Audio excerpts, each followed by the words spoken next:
Ladies and gentlemen, fasten your seatbelts and prepare your taste buds as we embark on a relentless journey through the kingdom of brews.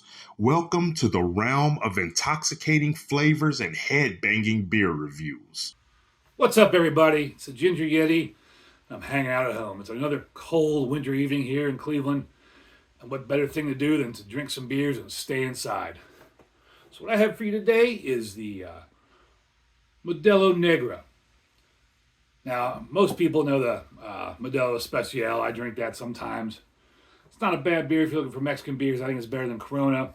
But the Modelo Negra is something I don't generally drink.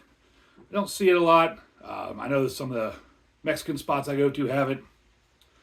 I figured why not try it again because I haven't had it in a few years. Now it's made from by Grupo Modelo. It's from Mexico. And it's interesting, on the bottle it says it was brewed and bottled in Nava, Mexico. I'm sure I'm not saying it right. But when you look at Untapped, it says it's from Sinaloa, Mexico. I don't know if Nava's in Sinaloa. I don't know much about Mexican geography. And I'm surprised to see something else come out of Sinaloa other than drugs. So that's pretty cool, but I guess this is kind of a drug as well, so it makes sense. On the bottle here, 5.4% alcohol. It actually lists the nutrition information. Calories, 172, Carbs, 15.7 grams. Protein, 1.5 grams. 0 grams of fat. And not much else on the bottle here. General government warning. I mean, that's the bottle there. I'm sure you've all seen it before. It is a Munich Dunkel. And that's another one of those styles. We've had some of these discussions before. You can only brew Kolsch in Cologne. I think you can only brew true Dunkels in Munich. Kind of like you can only make Champagne in the Champagne region of France. And in my opinion, you can only make bourbon in the Bourbon region of Kentucky. But so this is I'm going to say, Dunkel style beer. Because again, in my opinion, you can only make Dunkels, true Dunkels, in Munich. Or at least Munich Dunkels. It's got that nice foil top.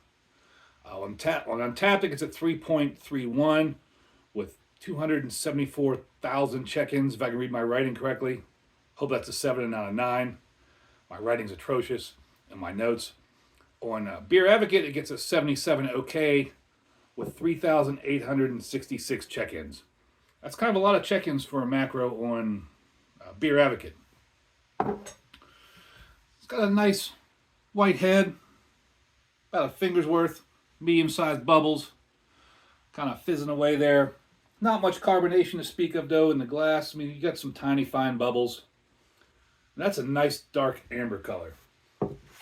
Man, I got a lot of junk on this desk already. I need to clean this place up one of these days.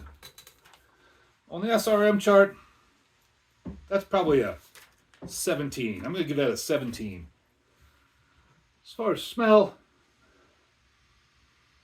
a little bit of maltiness. Like some malty, bready notes. And I just stuck my nose in it. Good job. But not much else. Just some malty, bready notes. And with that, let's get into it. Cheers.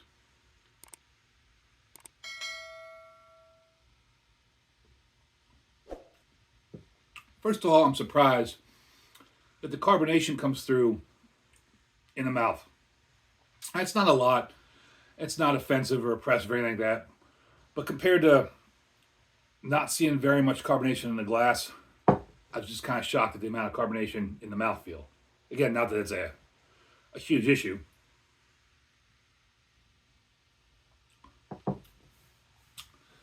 And right up front, you get some of that bready malt. I mean, that's biscuity, bready. It's just a dark malty beer. And that's kind of true to style for the Munich Dunkels. And I know I don't see a lot of Dunkels or Munich Dunkels. I don't see a lot of breweries doing them outside of the German breweries. And it's a nice style of beer. I wish more breweries would do it because it's just a nice, easy drinking, non-offensive style of beer. Beers like this you can put down a lot of enjoy your night, and it's just easy drinking. So if we're not having this very often, not seeing it, if I do see it, I kind of skip it because I always end up going for like Modelo Special or not often Corona anymore. Tecate I do go for sometimes. But this is a good beer. I might have to swing this into my rotation more. I'd give this a horns up. If you've never had Modelo Negra, I'd definitely try it. It's actually a pretty good beer. Nice beer from Mexico. And surprisingly, it's a Mexican beer that's in a amber bottle instead of a clear bottle. With that being said, hope you enjoyed this adventure. Embrace the adventure.